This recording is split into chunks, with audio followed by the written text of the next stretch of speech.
नमस्कार, मैं हूं doctor Ruchi Bhardwaj, Ayurveda fertility expert and Ayurveda consultant. आज का टॉपिक हमारा बहुत मेन है। अक्सर लोग हमसे पूछते हैं मैम हमारी सारी रिपोर्ट्स नॉर्मल, हमें फिर भी प्रेगनेंसी नहीं हो रही।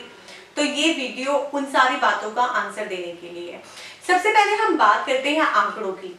भारत में सबसे ज्यादा जो इनफर्टिलिटी का रेशियो आता है, इनफर्टिलिटी कपल्स का, जो कपल जिनको साथ में रहते 1 साल से ज्यादा समय हो जाता है, बिना प्रोटेक्शन के क्वाइटस करते हैं और फिर भी उनकी प्रेगनेंसी अचीव नहीं होती, तो इनफर्टिलिटी रेशियो उनका 40% रहता है।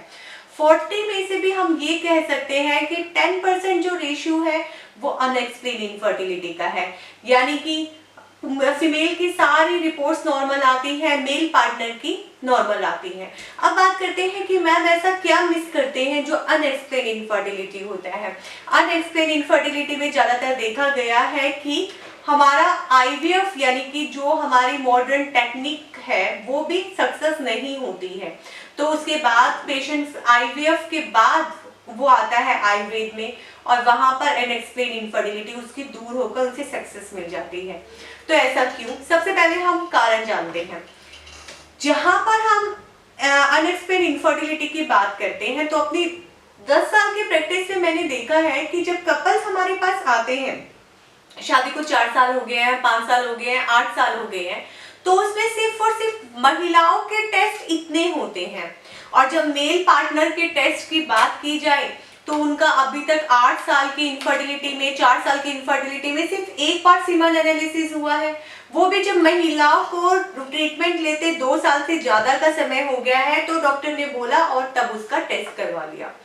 उस टाइम पे मे बी उसका जो था पस सेल्स थोड़ा बहुत था या फिर ये कह लीजिए मोर्टेलिटी रेट सिर्फ 50% था, तो सोचा कि हाँ ये ठीक हो जाएगा, आप अच्छे से डाइट बढ़ाइए। बट वो मोर्टेलिटी रेट साल पर साल या महीनों दर महीने कम ही होता गया और उस चीज पे कभी ध्यान नहीं दिया। तो जब भी कोई इनफर्टिलिटी का कपल होता है उसमें आप ये सोचिए 50-50% इनफर्टिलिटी दोनों तरफ से होती है, निसंतानता का कारण दोनों में होता है। हमारे भारतीय समाज में सिर्फ यही भ्रम है कि अगर इनफर्टिलिटी है, निसंतानता है तो महिला में कोई कमी है, महिला के सारे टेस्ट करवाओ, महिला को ही गायनिकोलॉजिस्ट के पास लेके जाओ और उसकी सारी रिपोर्ट्स करवाओ। एक बार को अगर उसकी रिपोर्ट में पीसीओडी मिल जाता है, एंडोमेट्रियोसिस मिल जाता है, लो एएमएच मिल जाता है, तो डॉक्टर भी उसी को ट्रीट करने लगता है। वो साथ के साथ ये नहीं बोलता कि मेल पार्टनर के भी टेस्ट करवा लेते हैं, क्योंकि सिर्फ एक रीजन की वजह से इनफर्टिलिटी नहीं होता। इनफर्टिलिटी कोई बीमारी नहीं है, इनफर्टिलिटी बहुत सारी बीमारियों की वजह से जो एक रीजन होता है वो एक समस्या बनती है। यस, जब एक के साथ बहुत सारी प्रॉब्लम्स एसोसिएट होती है, यानी कि एग क्वालिटी भी पुअर है, रिसेप्टिविटी फ्लो भी पुअर है, तो वी कैन से कि हाँ फर्टिलाइजेशन और इम्प्लांटेशन नहीं हो रहा, या फिर ट्यूब भी ब्लॉकेज है और उसके साथ साथ एग क्वालिटी भी नहीं है, कंप्लीट ट्यूब ब्लॉकेज है तो भी इनफर्टिलिटी नहीं है।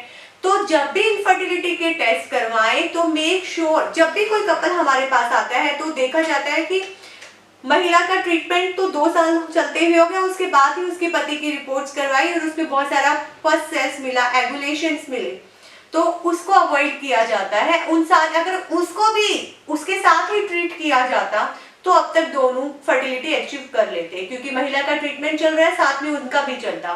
तो ये भी एक जो हमारा सामाजिक भ्रम है और जो मेल पार्टनर की तरफ ध्यान नहीं दिया जाता, तो उसकी वजह से भी इनफर्टिलिटी ये कह लीजिए अनएक्सप्लेन ही दिखती है, यानी कि उसको हम सोचते हैं महिला की तो सारी रिपोर्ट ठीक है, या इसकी ये रिपोर्ट पहले थी, इसको पीसीओडी था अभी करेक्ट हो गया, या ट्यूब ब्लॉकेज थी, लैप्रोस्कोपी आयुर्वेदिक उत्तर बस्ती से खुल गई, बट अभी तक कंसीव नहीं हुआ और हम मेल पार्टनर के स्पर्म काउंट, मोर्टेलिटी रेट, उसका पस सेल, उसका जो इजैकुएशन रेट है वो सब देखते नहीं है। तो मेल पार्टनर में भी जरूरी है कि उनका स्पर्म काउंट क्या है, उनको कोई पस सेल्स तो नहीं है, एगुलेशन कैसा है और उनको कोई इरेक्टाइल डिसफंक्शन तो नहीं है, इजैकुएशन के दौरान या क्वाइटस के दौरान कोई इशू, कोई पेन, कोई दर्द तो नहीं हो रहा। तो इन सारी प्रॉब्लम्स पे भी आपकी फर्टिलिटी बहुत ही डिपेंड करती है। अगर इनमें से कोई इशू होता है तो भी आप सोचिए कि आप 50% पे हैं, यानी कि अभी आप का ट्रीटेड नहीं है, वहां से मेल पार्टनर आपका ट्रीटेड नहीं है, तो आप कैसे फर्टिलिटी अचीव करेंगे। जो नेक्स्ट कारण होता है गांवों में या फिर ये कह लिए रूरल एरिया में 3D डॉपलर अल्ट्रासाउंड नहीं मिलता।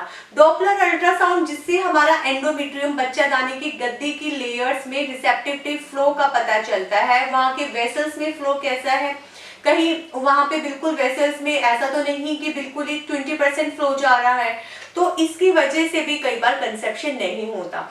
क्योंकि अगर इस स्पर्म को इसी रास्ते से को ट्रेवल करके ट्यूब्स तक पहुंचना है, बट यहीं पे खून का दौरा नहीं है, तो नो डाउट कि स्पर्म का जो वहां तक रीच करने का टाइम है ट्रेवल करने का वो भी कम हो जाएगा। उस एरिया में जो भी पीएच लेवल वेजाइनल है जो कि स्पर्म को ऊपर तक जाने में हेल्प करता है वो टोटली डिस्टर्ब रहेगा। और ये सारी चीजों में कोई भी सिम्टम्स नहीं होते, ये एक तरह से अनएक्सप्लेन्ड ही हम इसमें काउंट करते हैं। और आयुर्वेद क्या काम करता है, जैसे ही कोई अनएक्सप्लेन इनफर्टिलिटी का पेशेंट हमारे पास आता है, सबसे पहले फीमेल का AMH लेवल, रिसेप्टिविटी फ्लो, उसके सारे एग फॉलिकुलर काउंट कैसा है वो सब करवाकर साथ उसी के साथ मेल पार्टनर का स्पर्म काउंट, उसकी प्रॉपर हिस्ट्री ली जाती है। उसको कोई इजैकुएशन डिसऑर्डर तो नहीं, इजैकुएट होने के टाइम पे इश्यू तो नहीं, पस सेल्स और कोई इन्फेक्शन, कोई urine infection, alcohol smoking history, वो सारी अच्छे से लेकर उन दोनों का पंचकर्मा करवाया जाता है, जिससे शरीर की शुद्धि होती है। साथ में मेल पार्टनर को भी बस्ती एक है जो मेडिकेटेड एनिमा है, जिससे कि टेस्टिस की तरफ फ्लो बढ़ता है, टेस्टिस स्टिमुलेशन अच्छा होता है और उसकी वजह से स्पर्म काउंट अच्छे भी बनेंगे और मोटाइल भी बनेंगे। और उन सब के साथ साथ महिला के वेजाइनल फ्लोरा पे ध्यान दिया जाता है with the help of tampon, पिच्चुधारण और योनि प्रक्षालन, यानी कि वेजाइनल क्लींजिंग कर जिससे वेजाइनल फ्लोरा अच्छा बनेगा, स्पर्म को ट्रेवल करने में वो हेल्प करेगा। तो इन सारे जो भी रीजन है इनफर्टिलिटी के, अनएक्सप्लेन इनफर्टिलिटी के, पंचकर्मा, आयुर्वेदिक कुछ टॉनिक, वाजीकरण औषध और आयुर्वेदिक रसायन, उसके बाद इनसे हम अपनी अनएक्सप्लेन इनफर्टिलिटी को टाइमली करेक्ट कर फर्टिलिटी को अचीव कर सकते हैं। सो आयुर्वेद को आप अपनी प्रथम चिकित्सा प्रणाली देखिए। जब भी आप फर्टिलिटी का ट्रीटमेंट ले रहे हैं तो आपका मेन ऑप्शन सबसे पहले आयुर्वेद होना चाहिए। धन्यवाद।